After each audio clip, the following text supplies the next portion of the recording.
എന്തെങ്കിലും ഒരു കച്ചവടം ഉണ്ട് എന്ന് കേൾക്കുമ്പോഴേക്കും അതിൽ ഷെയർ കൂടാം. ഈ കിട്ടുന്ന വരുമാനം ഹലാലാണോ? ഇതെങ്ങനെയാണ് ഇത്ര വലിയൊരു ലാഭം അവർക്ക് കിട്ടുന്നത്? ഇത്ര വലിയൊരു ലാഭം പറഞ്ഞാൽ എത്ര കൊല്ലം ആ കമ്പനി ഓടും? ഇതൊന്നും ചിന്തിക്കുന്നില്ല. നിങ്ങൾ പണിട്ടാൽ മതി, മാസത്തിൽ ഇത്ര 5%, 10%, 10,000, 20,000 ലാഭം കിട്ടുമെന്ന് പറയുമ്പോഴേക്കും കൊണ്ടുപോയിടാൻ.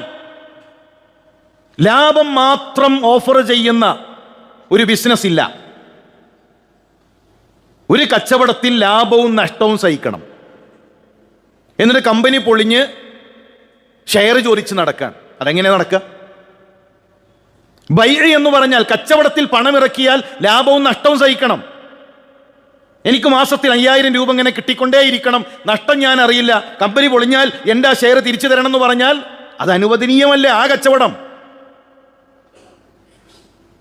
ബൈഅ ആകണമെങ്കിൽ അതിൽ ലാഭവും നഷ്ടവും സഹിച്ചേ തീരൂ.